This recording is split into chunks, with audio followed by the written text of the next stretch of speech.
All right. So not to rehash the intro, but my name is Mark Mikhail. I'm here to present a presentation titled PMM Sorcery 101 Marketing Complex Products in 30 Seconds. And before I get into it,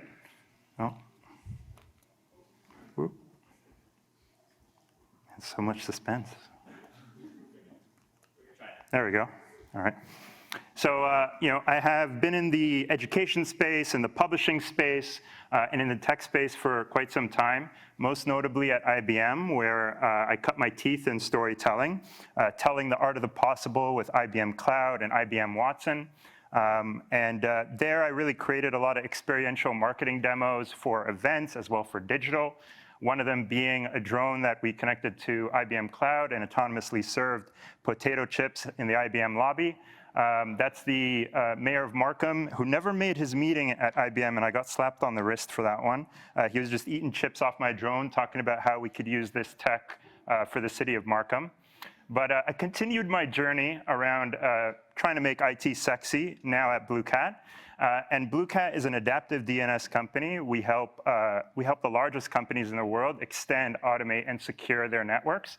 And most notable, our customers are Uber and Facebook. So why am I here today? I'm here today to talk to you about an article I actually published this year on PMA. And I got an amazing response, and I was asked to come up and speak about it. I had product marketers reach out to me. I had solution marketers reach out to me and telling me how this article resonated with them, specifically around this difficulty they were having around communicating the value of a release across the portfolio, communicating the value of a new product across the portfolio.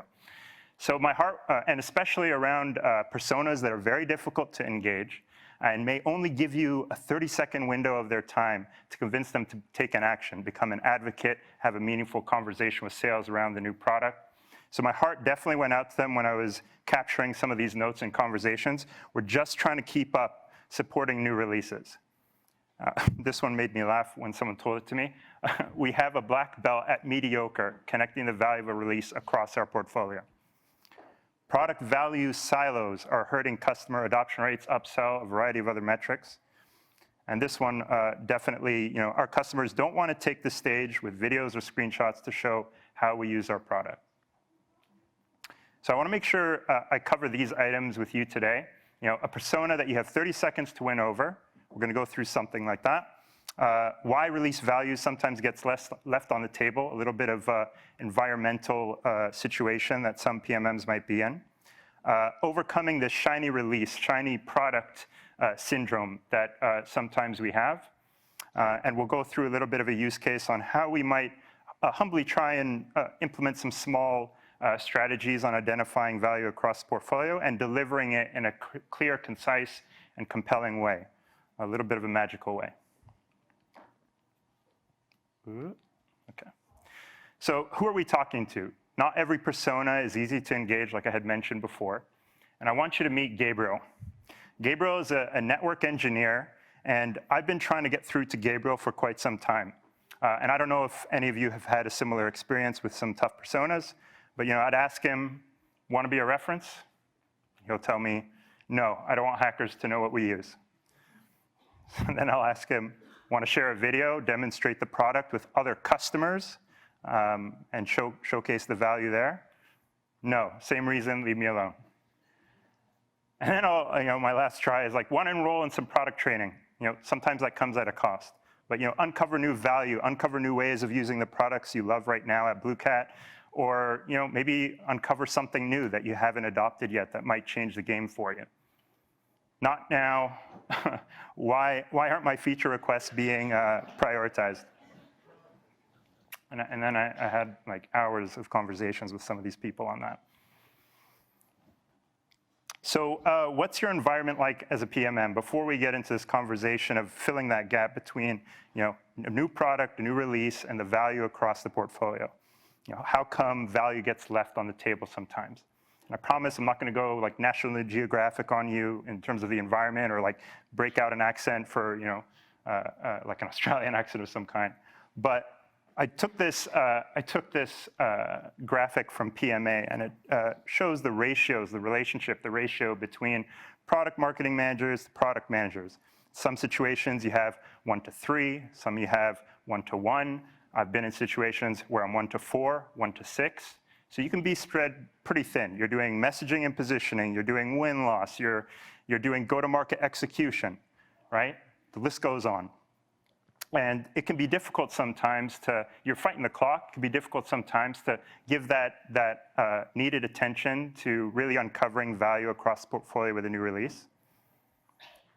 And what I will say, as new product marketing resources come into the organization, that also opens up new challenges. But I missed one thing that I definitely want to touch on, is that even though you might be a 1 to 6 in terms of a PMM to 6 product managers, you've done all this messaging and positioning, you've written all this stuff for other products, and so there are some positives to this, right? So when you have a new release coming up, you maybe have that foresight to say, hey, you know what, the value that's being communicated here, the benefits that are being communicated here, I remember that we've had a few other products that I've written for that are very similar.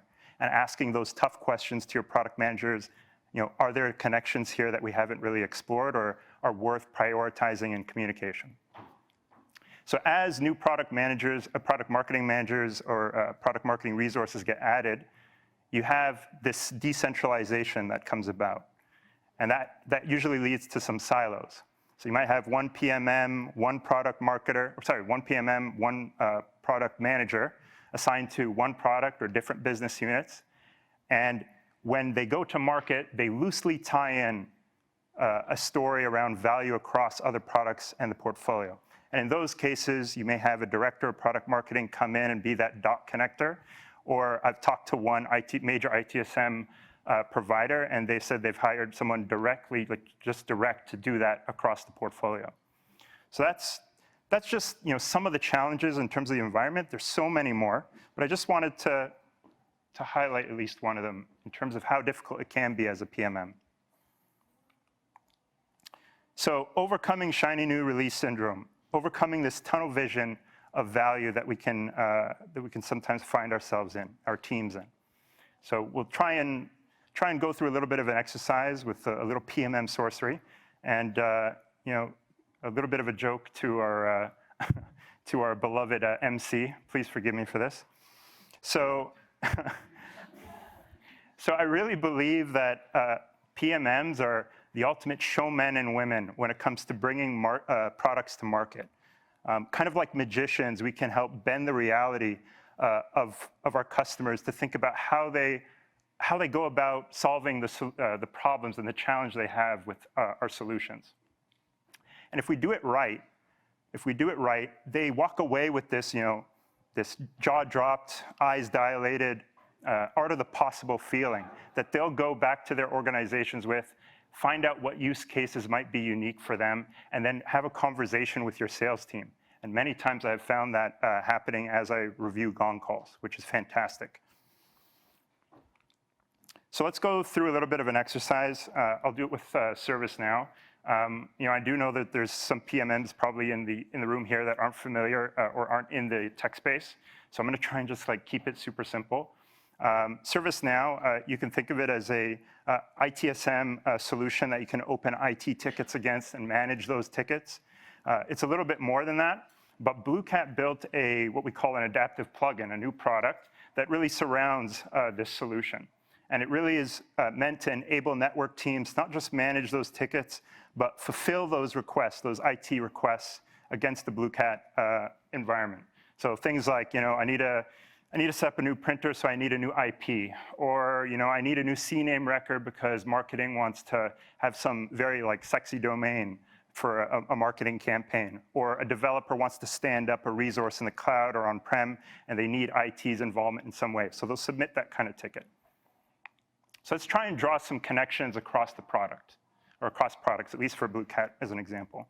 I won't go into too much detail, but so there are a huge volume of IT requests. You probably have submitted some to IT yourself.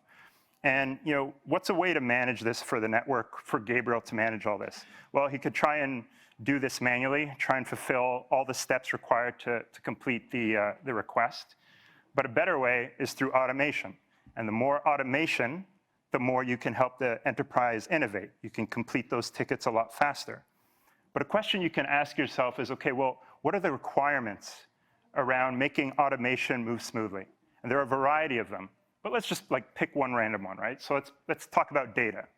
So visibility into data can help move automation a lot smoother, especially if it's in one central source of truth. If you were in prior marketing roles like demand gen, or maybe you can, some kind of other role where you have data in all these different places, it can sometimes be hard to draw conclusions or automate against it. So having it all in one place makes life a lot easier in terms of automation. And Blue Cat has a solution for that called Blue Cat Integrity. And as you build new networks, you're creating new network data, and you can automate and fulfill tickets from ServiceNow against that environment. But the truth of the matter is it's never that simple. Network data sits in other places, other silos. It sits in the cloud. It sits in legacy systems that you may have before you actually invested in an enterprise solution for networks, for network management like Blue Cat. And so, what are we trying to, what's the story here? Sometimes I feel like I'm gonna go into like Power Rangers here for a moment. Like, we're combining these 4 products together to give you visibility into your data and centralize it in one source of truth, so you can automate ticket fulfillment across any corner of your network and do it without slowing down innovation. And so that's pretty powerful when you think about network teams trying to not just meet their SLAs, getting rid of that manual process, but beat those SLAs to help enterprises innovate faster. So, some hacks and questions you can think about, and PMA has tons more on their resources. Why do customers care about, this new release? What is the minimum requirements for the solution?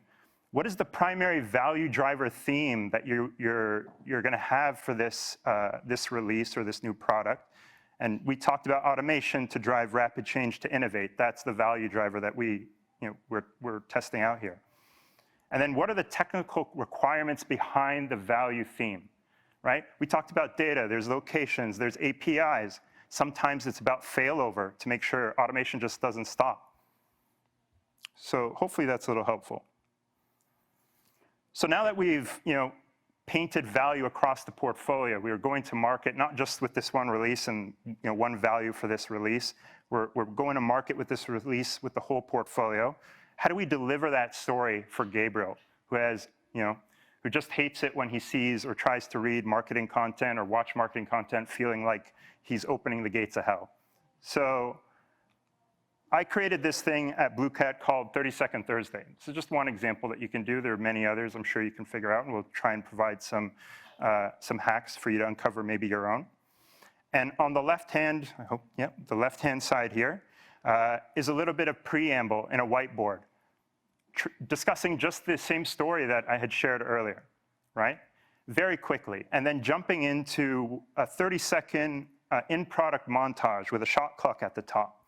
And it's very specific moments in product across those 4 products that prove out the story that we were telling of value in the beginning.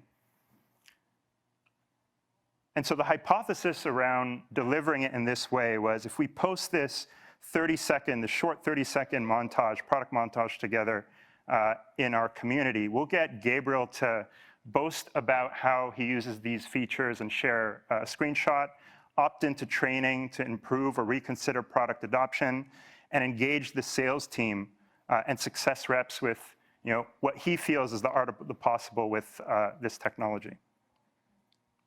So what were the results for this, for this strategy? I started seeing Gabriel finally start posting screenshots. And I want to illustrate this, it's incredibly difficult. When you're dealing with network engineers, critical infrastructure, they just are very hesitant to take center stage and to show in product how they're using it. But Gabriel started to do that with this approach. And they went as far as even to blur out sensitive information to be able to showcase this. We saw other Gabriels see the demonstrations by other Gabriels and said, hey, I didn't know you could do that. And they started reshaping and retooling to achieve that same level of success, which was fantastic. I had sales teams reaching out and saying, this is a really cool sales tool, and it's moving the needle in conversations that we're having with other Gabriels to not just sell this product, but the rest of the portfolio. And I think, I believe the metric was, I think at the end of the year, we had, we call it Bootcat BKO, a big event, talking about summing up, the success we had at the company. And we grew our adaptive apps and adaptive plugin portfolio, the customer adoption and sales by 40%. Not just with, these videos, of course, a variety of others, but this was a big game changer for sales. They use this frequently. So, you may be asking, like, how do I create a deliverable like this? There are tools and research at your fingertips. And, I didn't just like wake up in the morning and said, this is how I'm going to put it together, right? I went and I gauged sales teams. I asked them questions like, what gets customers to lean in? What gets Gabriels to lean in? Because I'm having this hard time even myself, right? So many said, it's that whiteboards. Whiteboards tend to be super effective in getting customers to lean in. And I tended to agree. I attended CABs, I attended proprietary events, throughout my career. And I found customers getting more engaged as they lean into whiteboarding content. There's research online saying that there's 14% better recall when people or learners are exposed to whiteboarding content versus slides. That's going to be super helpful talking about, well, what's the art of the possible when I come back to my organization? What other use cases might I want to really grill my account rep on? People are 80% more likely to read with visuals, this visual note-taking, right? So all this data, all this research to validate, not just this feeling, but data to research and validate the methodology. So step one, start small, find a repeatable style and workflow that works for you. I tested this in a variety of ways, took me a while. I found my sweet spot was 4 to 3 products. That's the max as part of the portfolio that I could show at one time, painting that value of a release across the portfolio. You can do this many, many times. I'm not a great drawer, so I cheated. I went to our brand team and I said, where's all the, the icons that we have? I went and cut out sent it out to get a bunch of these stickers cut, and then use them to help not just accelerate the storytelling process for a video that needs to be concise and clear, but gave me a little bit more flexibility and confidence to illustrate what it is that I was trying to communicate in the context of value. And then some hacks to consider, right? Take a movie trailer approach to promoting longer demos with this kind of style, right? Save time rebuilding environments. Just like you, I've had to create many different demos, customer-facing demos that are way longer, 15 minutes, 20 minutes, 30 minutes, right?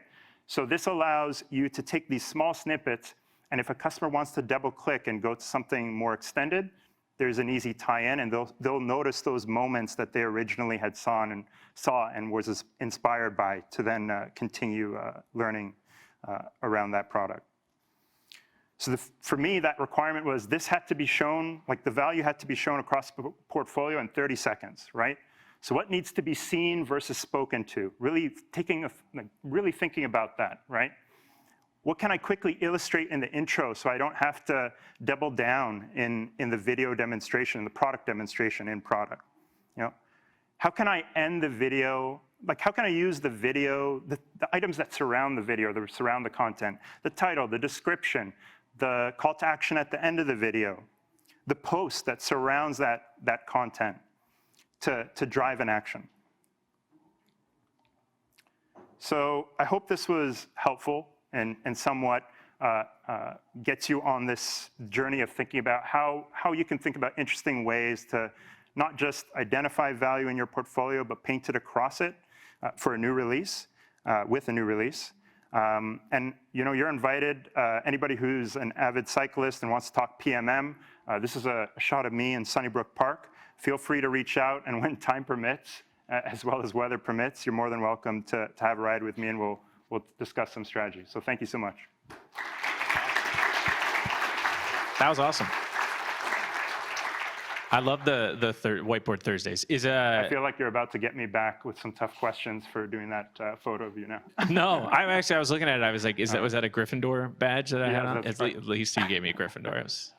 That was important. But I think too, with like your Whiteboard Thursdays there, it's like you could also, and one of the questions I had in my head, and you had said after that it was for new releases only, but I like when people also can take that approach with just packaging up features that tell a good value story on an ongoing basis. Like you might not have something like that every Thursday that's brand new, but you could still use existing things and tell a great story. In fact, that's how it started, right? Yeah. So in order to test this out before I roll it into big sales tools for a big launch, I didn't want it to be a big belly flop. So we tried it with a few others. Those results are a combination of results across a variety of videos, 30-second Thursdays that include old products that we never really told that story effective enough, and new ones that we just launched, like the one for ServiceNow. So definitely. Yeah, that's cool. I love it. All right, time for some questions. How do you get customers who mainly communicate with an account manager to engage with release videos in terms of like commenting and sharing? So, I mean, it depends on the persona. I think Blue Cat and a variety of others, as well as IBM and a few other companies that I worked at, hesitation for standing on stage, showcasing the product in a particular way. So this is where these personas are very important to do research on. Where do they like to live? Where do they like to hang out? Where is their ego? And I found that as we were trying to touch a variety of channels and talking with the demand team and as well as our community manager, the ego for the network engineer was in the community. They wanted to be the best and brightest. They didn't like being shown up by other network engineers. They always wanted to best an answer from another network engineer. So to get Gabriel to start saying yes to things, I had to put this content where his ego lies, and that got him to share, communicate, and engage in conversations. It may not be in the place like LinkedIn where you want it to be, but that's not our job. Our job is to not pick the channel we want them to promote, et cetera. Like, you need to go where they want to communicate, where they're most natural to engage, and the community was. So we had a Slack community where they did that. That's cool. I love the point there about go where their, what was it? Go where their egos are? Is that Sorry? what you said? You said go where their egos are. I thought that was really interesting. Yeah. I think so. Yeah. I know this is something we think about too, because when you have a product that is like, there's a super agile environment, new features are being released, things are changing all the time. When you're creating a product montage like that, how often are you going back to update those? Is it a point in time kind of thing? Yeah. So one of the things I'll say is, like, you don't have to do a 30-second Thursday every Thursday, right? If there's something to tell a story about that's meaningful and important, try and do it. It's funny, like you mentioned earlier, like there might be products that you've already released, right? But the value that you could tell across the portfolio is maybe extremely difficult to do there. And maybe there's some new releases, that product roadmap, having that foresight into this is coming. Okay, this is coming. It might be tied to a beautiful story we could tell with this release that we've launched today. I'm going to have that foresight to save some time and dedicate to building a 30-second Thursday when that release or that roadmap item comes out. So you don't have to do it all at once. You don't have to do it every Thursday, but make sure you're aware of what your roadmap is and what's coming out. And are you going back and updating those if, like, say, the interface changes or something, or is it kind of? Well, that's part of the problem, actually. So, like, we're rebuilding some of our products in React. That's changing the whole way the product looks. But that goes back to step one, building a repeatable workflow. You can use tools like Adobe, if you're savvy enough, Adobe products, and it's super easy for me to switch those out. And I have to do demos for those new UI with our product teams. So that's just an easy bait and switch, re-export, and then upload again.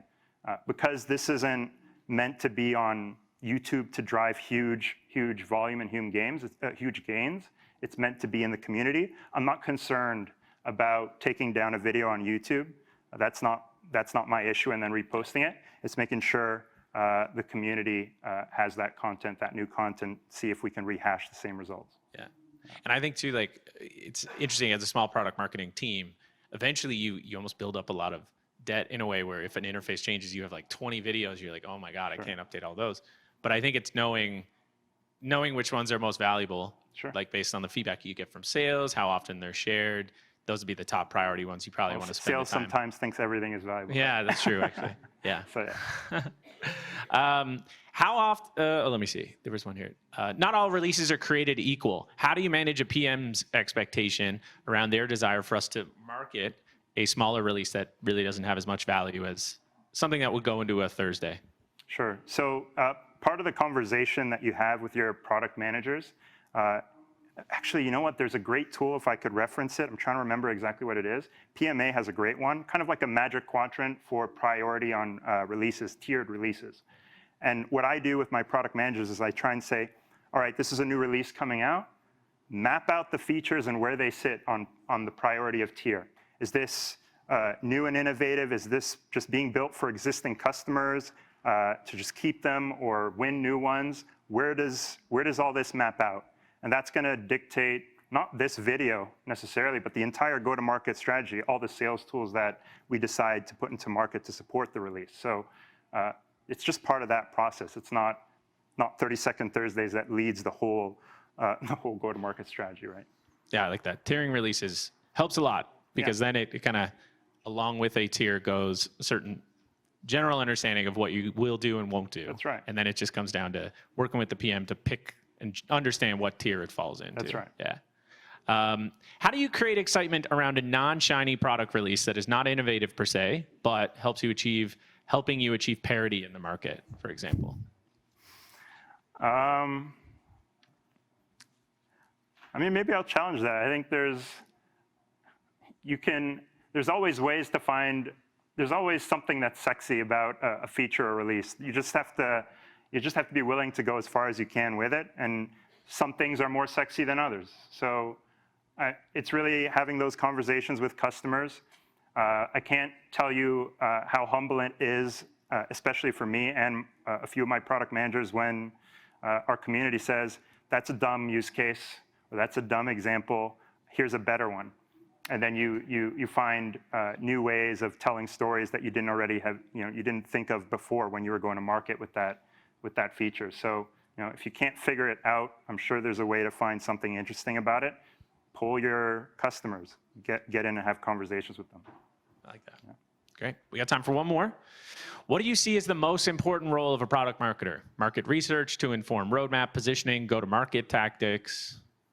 I mean, if that maybe I should have broken out in the David Attenborough accent for that environment slide, but it really depends on the makeup of your organization, right? Are you one PMM doing it all, right? Are you part of a huge team and things are quite decentralized?